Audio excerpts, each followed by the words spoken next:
Assalamualaikum warahmatullahi wabarakatuh. Alhamdulillah wassalatu wassalamu ala Rasulillah wa ala alihi wa sahbihi wa mawalah.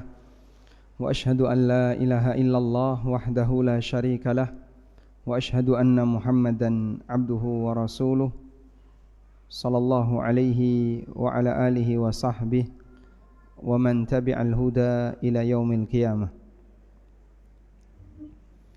Alhamdulillah, kembali di malam ini kita lanjutkan kajian dengan membahas buku Al-Lu'lu' wal Marjan fi mattafaqa alaihi syaikhan, kumpulan hadis riwayat Bukhari Muslim.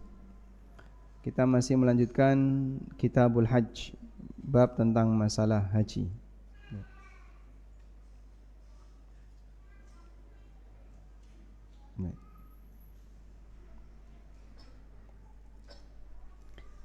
Hadis yang akan kita baca adalah hadis di bab nomor 5 di Kitabul Hajj, hadis nomor 738.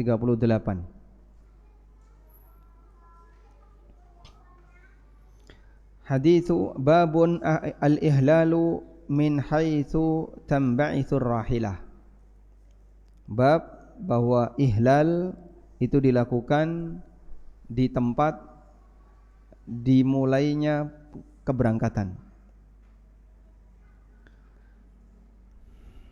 Al-ihlal itu adalah pernyataan untuk berihram dengan mengucapkan kalimat labbaik Allahumma hajjan atau labbaik Allahumma umratan.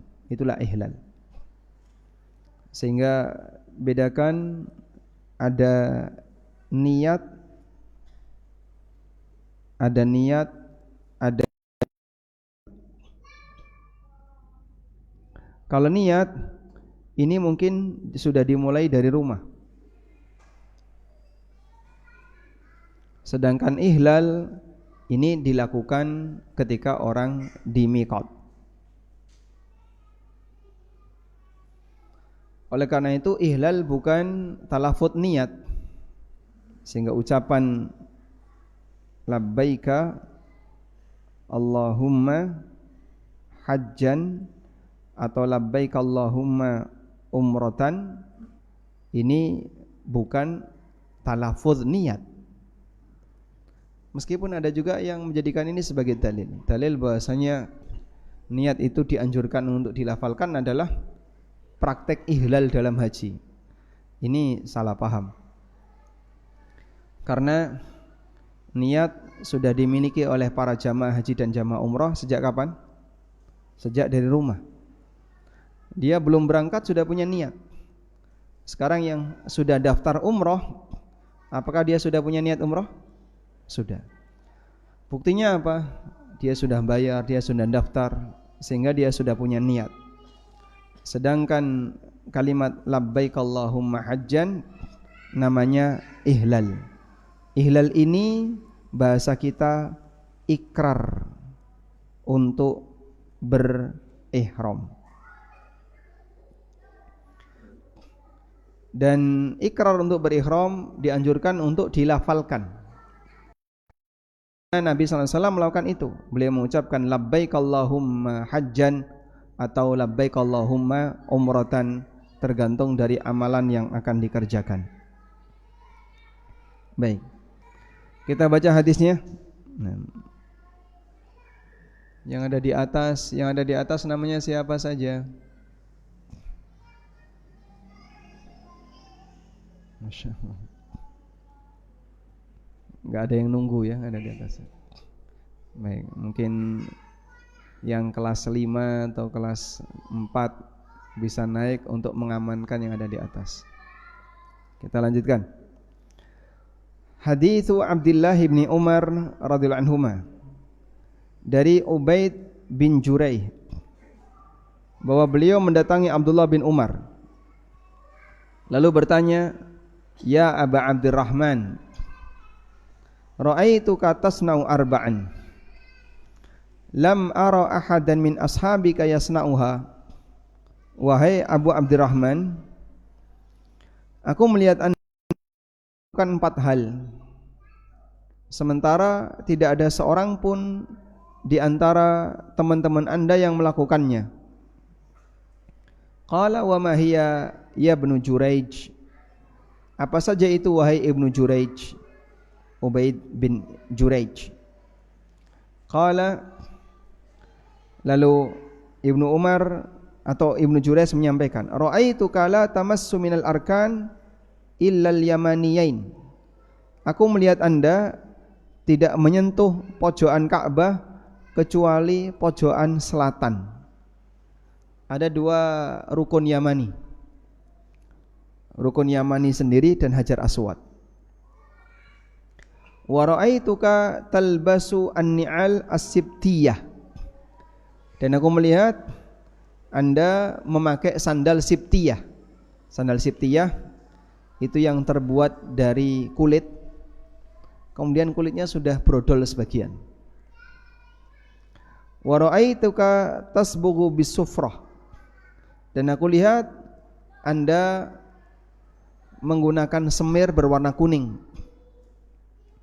Wa ra'aituka idza kunta bi Makkah ahallan nasu idza ra'awul hilala wa lam tuhilla anta hatta kana yaumut tarwiyah. Dan aku lihat Anda ketika di Mekah, masyarakat sudah melakukan ihlal ketika sudah melihat hilal, yaitu tanggal 1 Dzulhijjah. Sementara Anda tidak berihlal kecuali di tanggal 8 Dzulhijjah. Nah, sekarang kita dengar jawaban Ibnu Umar. Qala Abdullah, maka berkatalah sahabat Abdullah bin Umar, ammal arkan, untuk pojokan-pojokan Ka'bah. Pojokan itu disebut rukun karena di situ isinya tiang. Rukun itu tiang. Rukun Islam berarti tiang Islam. Rukun Ka'bah berarti tiang pojokan Ka'bah. Ka'bah punya berapa pojokan? Punya berapa pojokan? Ya, 2. Aslinya 2.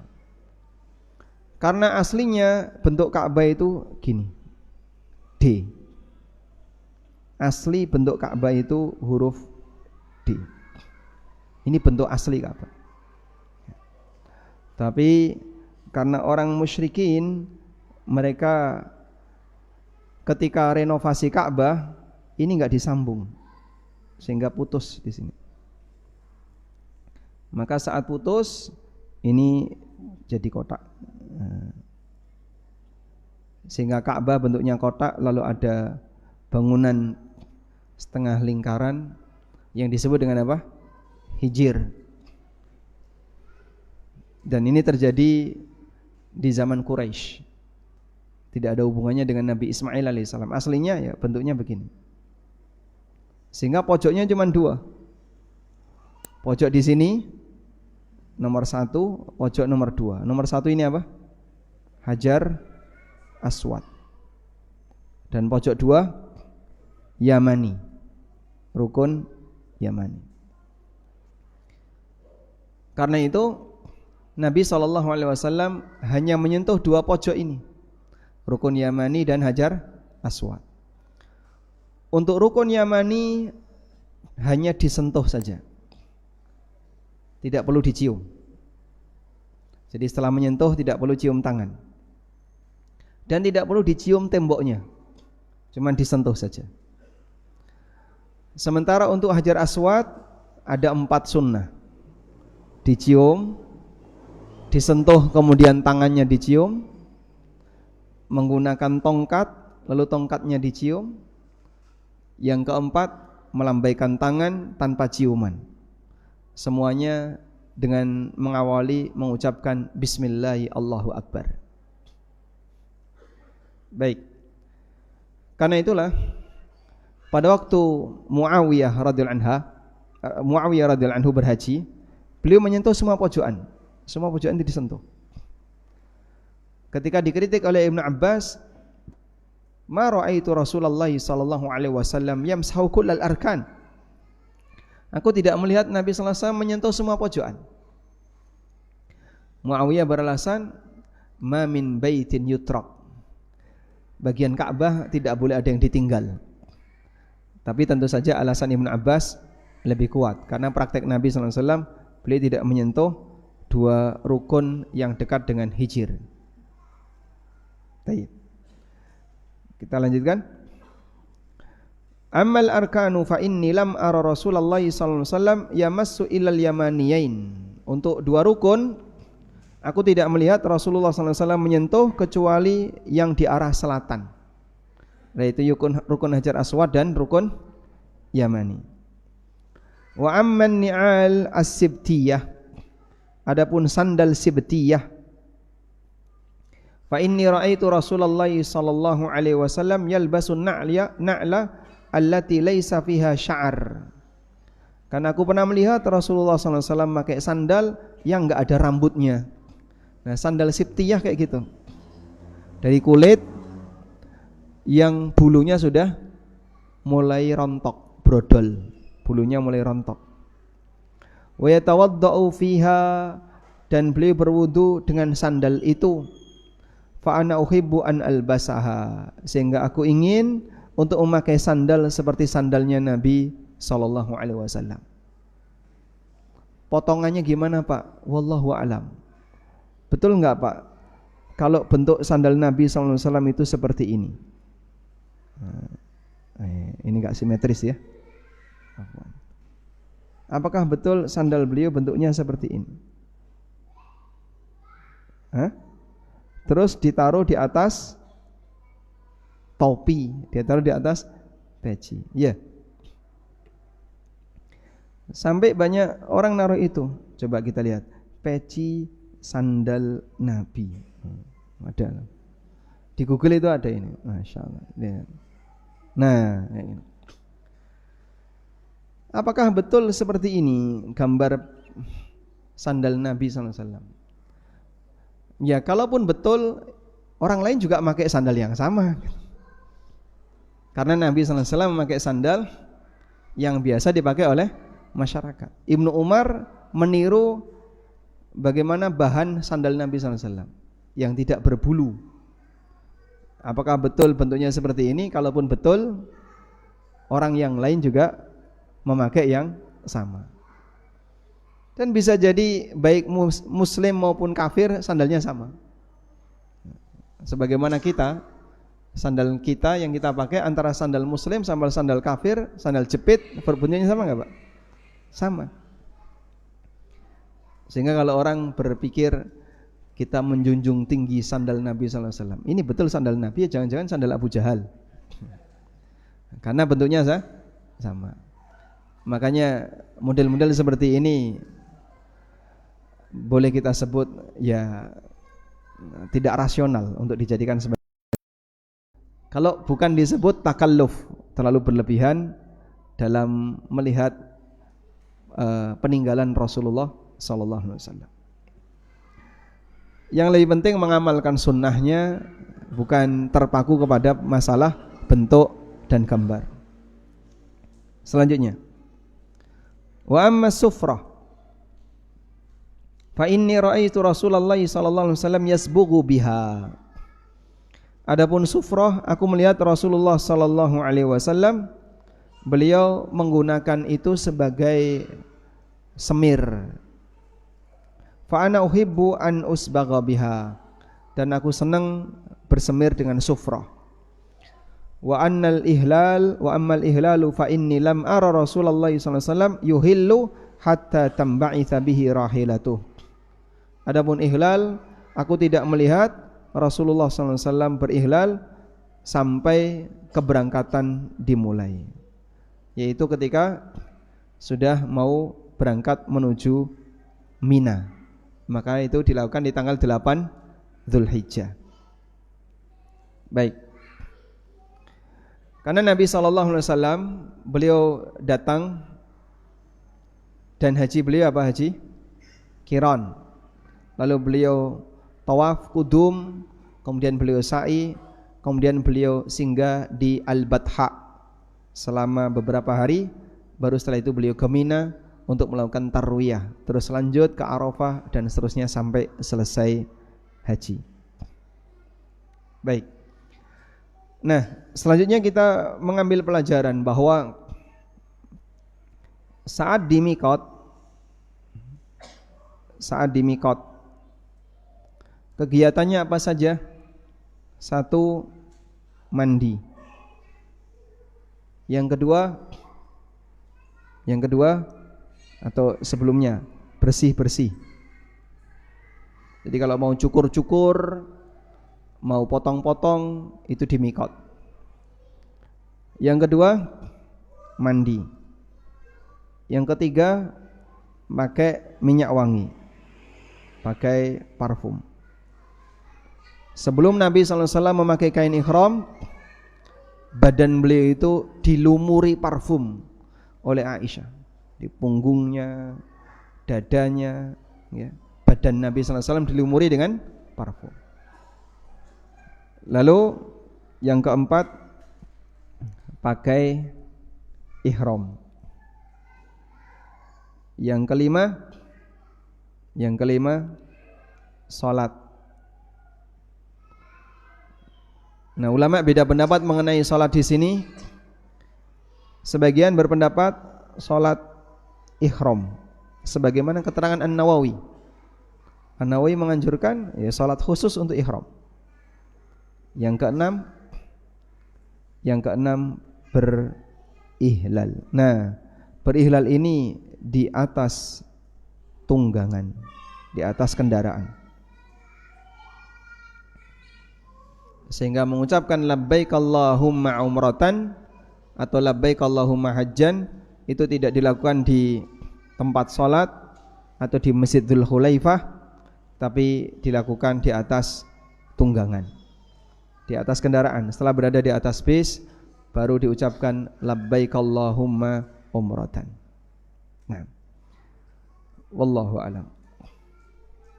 Selanjutnya kita akan lihat, dari sini kita bisa melihat bagaimana semangat Ibnu Umar radhiyallahu anhuma dalam mengikuti sunnah Nabi sallallahu alaihi wasallam, dan ketika beliau mengikutinya lalu diikuti oleh para sahabat yang lain dan para tabi'in yang lain. Karena tidak ada manusia yang ketika ditiru bisa menghasilkan pahala selain Rasulullah sallallahu alaihi wasallam. Kalau niru ustadz, nah, bisa jadi bahaya. Tapi kalau niru Nabi sallallahu alaihi wasallam tidak ada potensi bahaya, bahkan semuanya berpahala.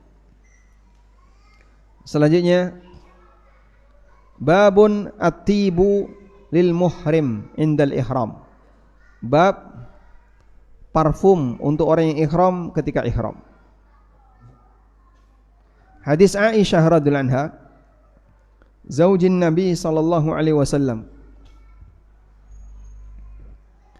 qalat kuntu utayyibu Rasulullah sallallahu alaihi wasallam li ihramihi hina yuhrim.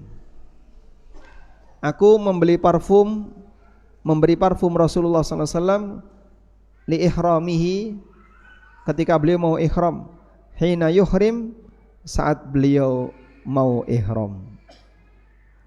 Dan ini dilakukan di mana? Menjelang pakai kain ihram. Jadi di miqat. Walihillihi qabla ayyatufa bil bait. Dan setelah beliau selesai ihram, selesai berarti tahallul. Setelah beliau tahallul, sebelum tawaf di Ka'bah. Sebelum tawaf di Ka'bah ini tawaf apa? Wada. Sebelum tawaf wada. Sehingga selesai tahallul, beliau dilumuri oleh Aisyah dengan parfum. Lalu beliau tawaf wada. Maka sebagaimana dianjurkan untuk memakai parfum sebelum pakai kain ihram, dianjurkan pula untuk memakai parfum setelah tahallul. Hadits Aisyah radhiyallahu anha qalat, beliau mengatakan, ka'anni anduru ila bidit tib fi mafrikin Nabi sallallahu alaihi wasallam wa huwa muhrim. Coba kita lihat di sini. Ada enggak keterangan tentang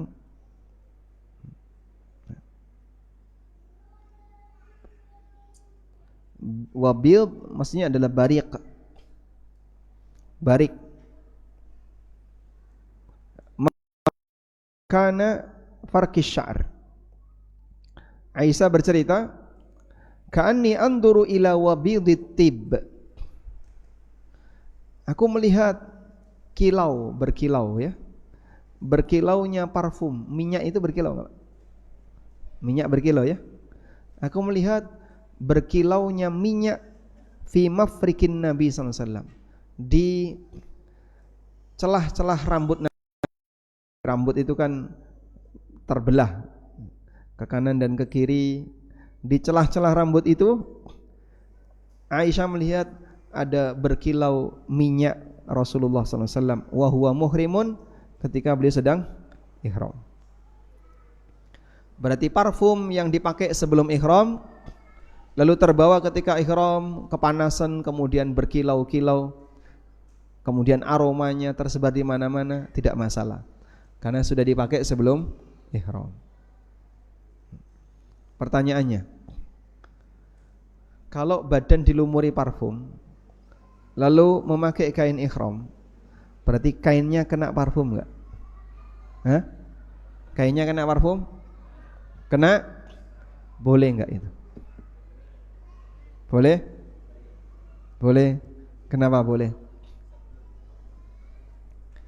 Kain kena parfum, misalnya Bapak bawa dari sini kain yang kena pewangi, misalnya pewangi pakaian, molto atau pewangi setrika dan seterusnya, kemudian dibawa ke sana, itu wajib dicuci Pak, karena sudah wangi dari asal. Maka kain itu harus dicuci, jemur, atau beli baru. Tapi kalau kain itu tidak ada aroma wangi, terus Anda pakai parfum di seluruh badan, kemudian pakai kain ihram, otomatis akan tersentuh, nempel. Nah, nempel di sini statusnya tabi, rutin. Maksudnya yang ngikutin gimana Pak? Ya efek samping. Nempel itu efek samping. Artinya bukan sengaja memberi parfum untuk kain, tapi nempel di kain karena kita ngasih parfumnya di badan. Ya. Dan akan dirasakan oleh para jamaah haji ketika dia tidak ganti kain ihram selama 3 hari, 8, 9, 10. Itu kalau enggak pakai parfum di badan, wallahu alam. Nah. Berikutnya hadis Aisyah dari Muhammad ibn al-Muntashir. Muhammad bin Muntashir bertanya, sa'altu Aisyata fadzakartu laha qaula Ibni Umar, ma uhibbu an usbiha muhriman anda khutiban. Aku bertanya kepada Aisyah, aku ceritakan pendapatnya Ibnu Umar. Aku tidak suka kalau besok mau ihram lalu aku berlumur dengan minyak wangi. Ibnu Umar enggak suka dengan seperti itu. Dan ini salah satu di antara dalil bahwa ulama masa silam biasa melakukan demikian. Jadi mendengar fatwa ulama A dibawa ke ulama B, lalu ulama B ngasih penjelasan, dan mereka diskusi ilmiah sehingga tidak saling baper. Ustadz A bilang seperti ini, menurut Ustadz bagaimana? Dikomentari sama Ustadz B, terus dibawa ke Ustadz A, baperlah Ustadz A, komentar lagi, akhirnya pingpong, sehingga Ustadz A dan Ustadz B berantem gara-gara murid yang memindahkan fatwa tadi. Ya ini bisa jadi salah murid karena dia adu domba, bukan adu domba ya, adu ustadz, dan membanding-bandingkan pendapat, tapi mungkin dengan suasana kebencian. Nah, yang bagus kalau mau bertanya membandingkan fatwa silahkan. Menurut ustadz ini seperti ini, menurut ustadz ini seperti ini. Kalau Anda gimana? Boleh. Sah-sah saja demikian ya. Itu bukan hal yang terlarang. Dan seperti ini sering. Sehingga menurut sahabat ini bilang seperti ini, menurut sahabat ini bilang seperti ini. Nah, kadang kalah senioritas, maka sahabat yang junior menyerah kepada sahabat yang senior. Abu Musa al-Asy'ari itu ngaji sama Ibnu Mas'ud. Abu Musa dengan Ibnu Mas'ud apanya? Ya, ya teman ya, sama-sama sahabat. Tapi Ibnu Mas'ud lebih senior. Abu Musa itu hadir di majelisnya Ibnu Mas'ud. Sahabat belajar kepada sahabat. Hingga satu ketika ada orang yang bertanya kepada Abu Musa tentang kasus warisan tertentu. Lalu dijawablah oleh Abu Musa. Tapi Abu Musa enggak yakin. Tolong tanyakan ke Ibnu Mas'ud. Lalu disampaikan kepada Ibnu Mas'ud. Terus dikoreksi oleh Ibnu Mas'ud. Nah, demikian hal yang biasa terjadi pada sahabat. Dan Abu Musa kemudian mengatakan setelah dia mendapatkan koreksi dari Ibnu Mas'ud, lalu beliau mengatakan, la tas'aluni madamal bahru baina aidikum. Besok lagi jangan tanya ke saya sepanjang lautan ilmu masih ada di tengah kalian. Maksudnya adalah Ibnu Mas'ud. Faqalat Aisyah, maka Aisyah mengatakan, ana tayyabtu Rasulullah sallallahu alaihi wasallam, thumma tafa fi nisaihi, thumma asbaha muhrima. Aku pernah memberikan minyak wangi kepada Nabi sallallahu alaihi wasallam di malam hari. Besok paginya, jadi beliau tiba waktu zuhur di Dzulhulaifah, kemudian bermalam, lalu setelah itu besok siangnya beliau berangkat ke Mekah untuk haji wada. Aku memberi minyak wangi kepada Rasulullah SAW, kemudian semua istrinya semalam 9. Dan itu menjelang keberangkatan haji. Tsumma asbaha muhrima, lalu pagi hari Nabi SAW ihram. Sehingga diperbolehkan untuk melumuri badan dengan parfum sebelum pelaksanaan ihram. Jadi sebelum mengambil mikot atau ketika di mikot, sebelum mulai dilumuri badannya dengan parfum. Nah, selanjutnya tahrimus saidi lil muhrim, bab baru ya. Bab haramnya berburu bagi orang yang ihram. Berburu bisa bentuknya menangkap untuk dimanfaatkan, atau bentuknya membunuh untuk dimakan, atau apa lagi?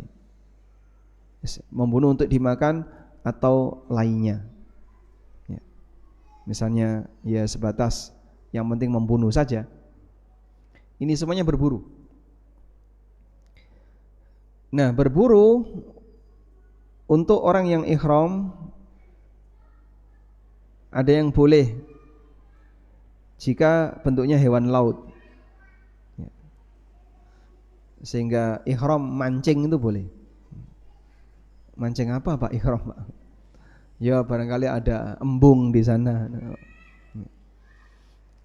Orang yang berada Sawakin itu di mana? Di Sudan. Berarti dia di Afrika ya.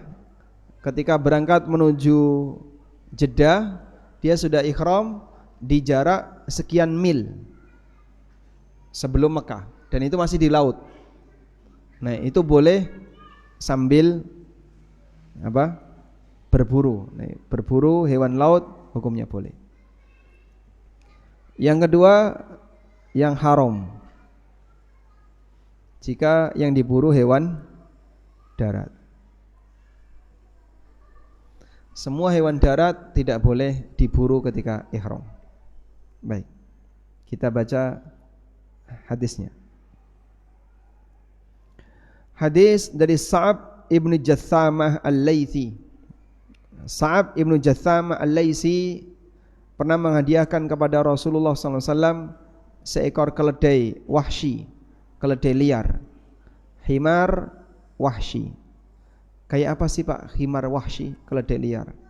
Karena keledai kan ada dua ya, keledai jinak dan liar. Himar wahsy, kita lihat. Himar wahsy. Keledai liar itu zebra, Pak. Keledai liar itu zebra. Rasulullah sallallahu alaihi wasallam dihadiahi oleh Sa'ab bin Jathama. Sa'ab bin Jathama berhasil menangkap zebra, lalu dihadiahkan kepada Rasulullah sallallahu alaihi wasallam.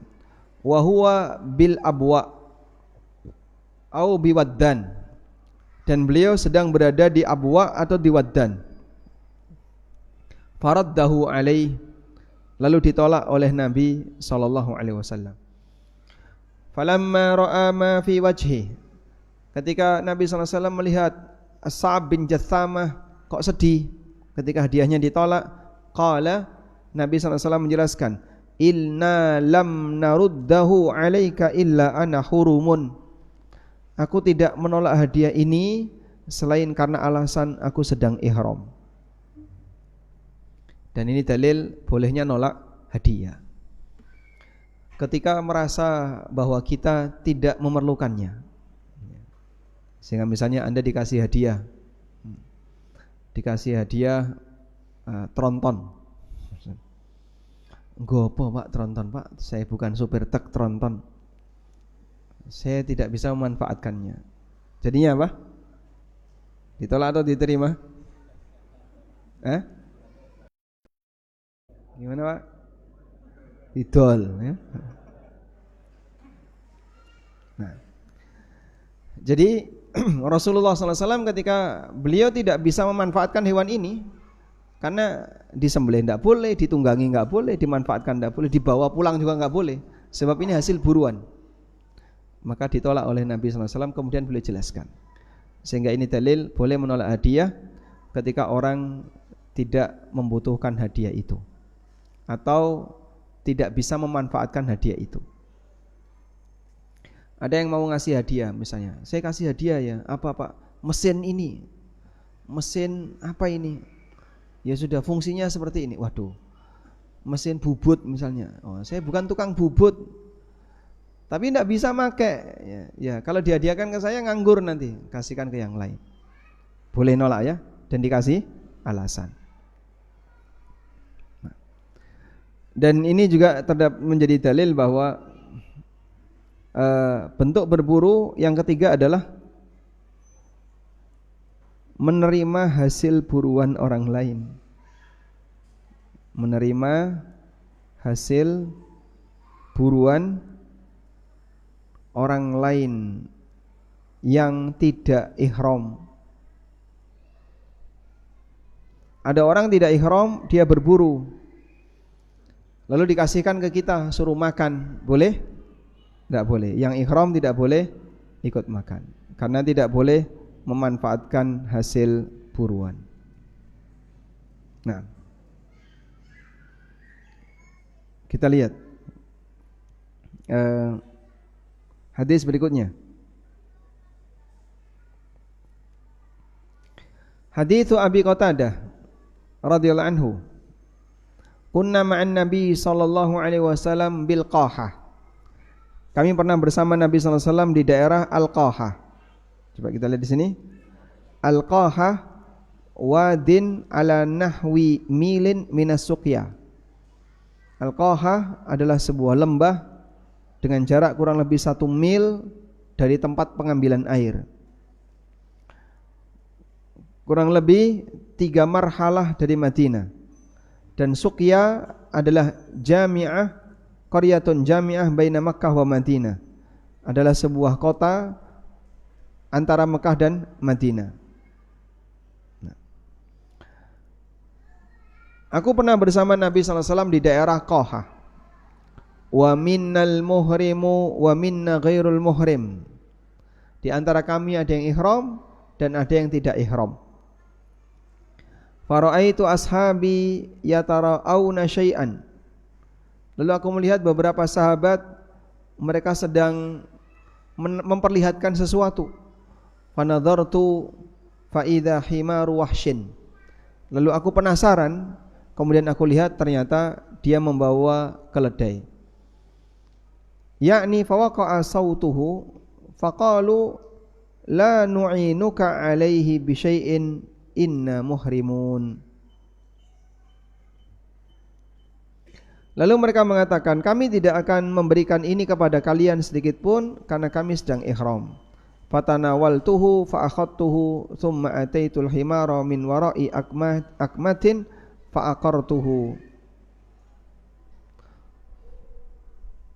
Nah, kita lengkapi nanti setelah mendengarkan adzan Isya ya. Kita akan lengkapi cerita ini setelah mendengarkan adzan Isya. Wassallallahu ala nabiyyina Muhammadin wa ala alihi wa sahbihi wasallam.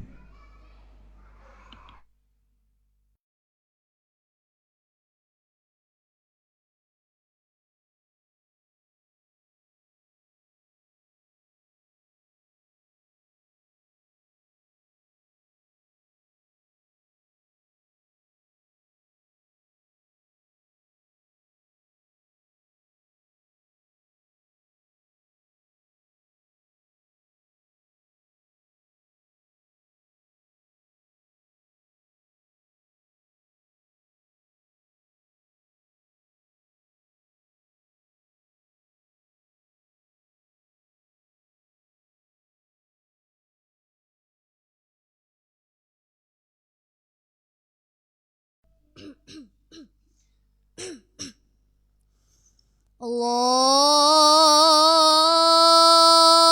Akbar, Allahu Akbar, Allahu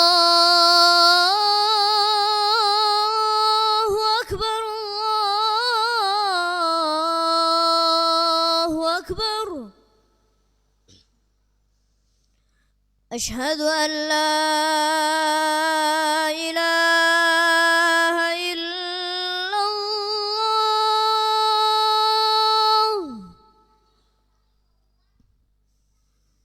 Asyhadu an la ilaha illallah.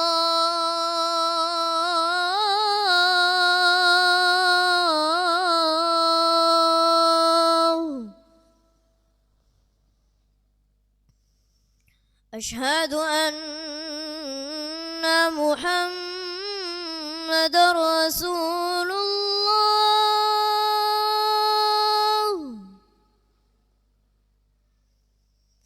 Asyhadu anna Muhammadar Rasulullah.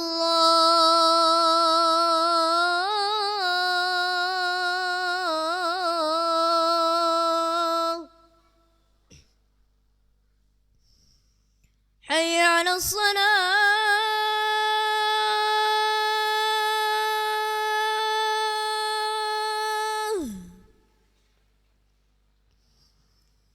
حي على الصلاة.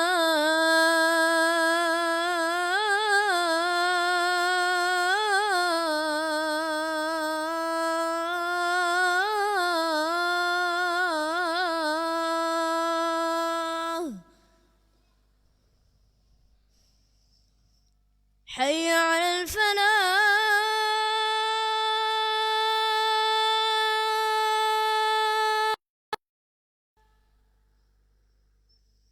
حي على الفلاح.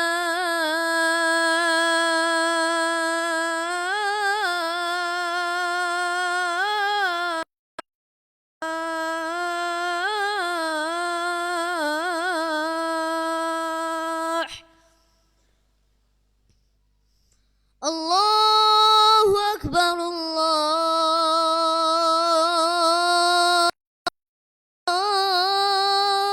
أكبر. لا إله إلا الله.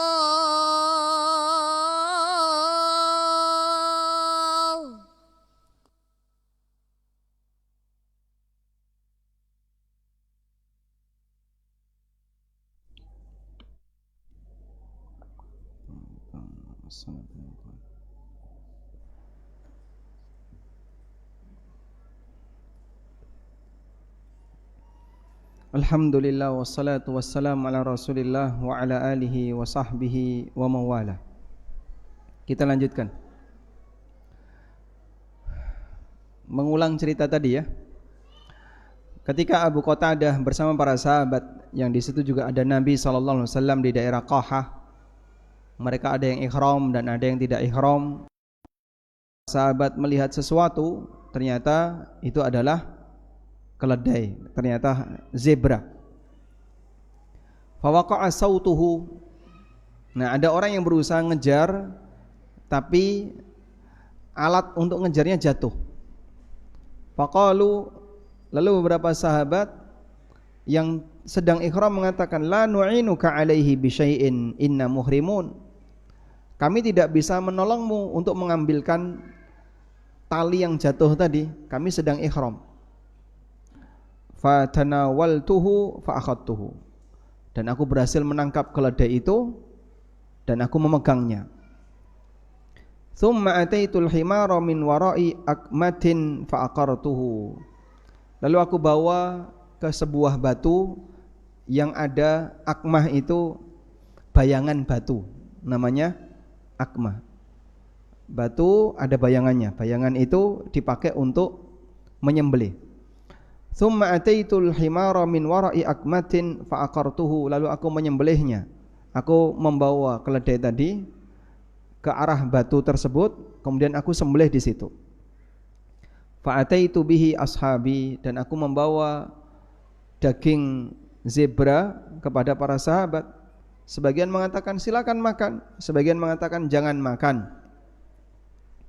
Fa'ataitu Nabiyya sallallahu alaihi wasallam wa huwa amamana.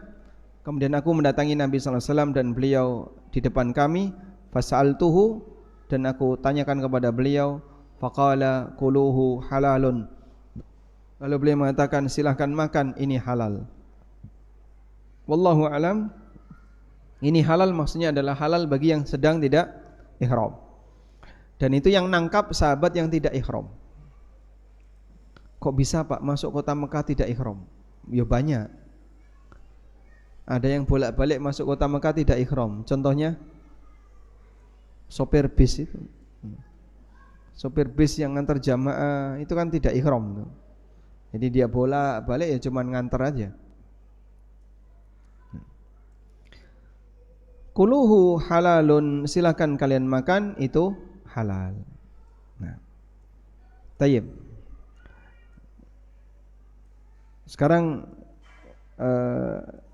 coba kita lihat ujian yang diberikan oleh Allah kepada sahabat. Ini sahabat, ini Bani Israel.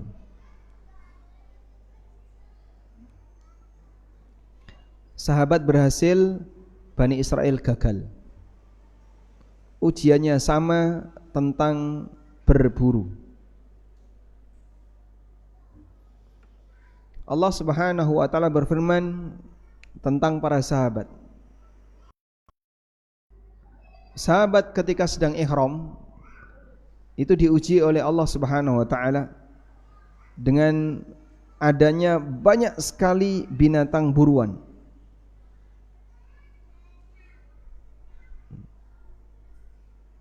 Tanaluhu aidikum warimahukum.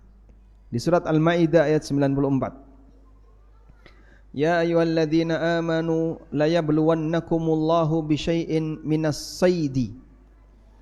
Wahai orang yang beriman, sungguh Allah akan menguji kalian dengan adanya binatang buruan. Tanaluhu aidikum warimahukum, yang bisa kalian dapatkan dengan tangan kalian atau dengan tombak senjata kalian. Saking banyaknya itu sampai megang kelinci. Perjalanan dari Madinah menuju Mekah untuk berihram, di perjalanan tiba-tiba banyak sekali ada hewan buruan. Ada zebra, ada kelinci, ada kijang, ada aneka hewan-hewan yang Masya Allah menggiurkan untuk ditangkap. Menggiurkan untuk ditangkap. Liya'lamallahu man yakhafuhu bil ghaib. Allah hendak menguji untuk mengetahui siapa yang punya rasa takut kepada Allah bil ghaib, dalam posisi dia tidak melihat Allah. Faman i'tada ba'da dzalika falahu 'adzabun alim. Siapa yang bertindak melampaui batas setelah hal itu, dia akan mendapatkan siksaan yang menyakitkan. Dan sahabat berhasil. Enggak ada satupun yang nangkap. Tidak ada satupun yang mencoba untuk menangkap binatang buruan tadi. Nah. Sekarang kita lihat Bani Israel.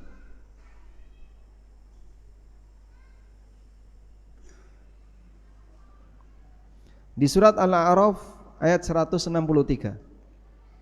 Allah berfirman, was'alhum 'anil qaryatil lati kanat hadiratal bahr.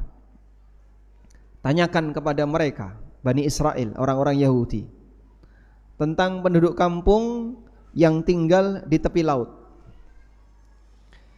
Idh ya'duna fis sabti, ketika mereka melanggar peraturan di hari Sabtu. Itta'tihim hitanuhum yauma sabtihim syur'a. Ketika ikan-ikan mereka pada hari Sabtu itu muncul di permukaan, jumlahnya banyak sekali. Wa yauma la yasbituna la ta'tihim. Pas bukan hari Sabtu, ikannya hilang. Hari Sabtu ikannya nongol. Padahal mereka sedang apa? Ketika hari Sabtu mereka tidak boleh mencari sumber penghasilan, enggak boleh kerja, enggak boleh mencari sumber pendapatan di hari Sabtu, khusus hari Sabtu. Kadzalika nabluhum, demikianlah kami berikan ujian kepada mereka, bima kanu yafsukun, disebabkan mereka berhasil atau gagal? Gagal. Jadi sama ujiannya. Mana yang lebih mahal? Zebra, kijang, kemudian apa lagi? Kelinci dengan ikan. Ini ujian darat, itu ujian binatang laut. Dan mereka kalah. Mereka enggak kuat dengan ujian itu, melanggar. Akhirnya dihukum oleh Allah. Sementara kaum muslimin, para sahabat, berhasil. Sehingga membandingkan antara bagaimana para sahabat Nabi SAW dan Bani Israel, seperti langit dan sumur. Para sahabat itu ketaatannya luar biasa, sehingga saat diuji oleh Allah, larangan berburu, mereka tidak berburu. Bukan karena sulit, gampang. Tinggal dipegang. Tanaluhu aidikum warimahukum. Bisa dipegang dengan tangan kalian, atau pakai tombak tinggal lempar udah dapat sudah. Panah itu tinggal ngelempar aja udah dapat, saking gampangnya. Karena kalau banyak kan ya, meskipun yang dituju ini, meleset kena yang itu. Yang penting kan kena. Saking banyaknya. Tapi sahabat berhasil. Wallahu a'lam, demikian, semoga bermanfaat. Wassallallahu ala nabiyyina Muhammadin wa ala alihi wa sahbihi wasallam. Wa akhiru da'wana anil hamdulillahi rabbil alamin. Wassalamualaikum warahmatullahi wabarakatuh.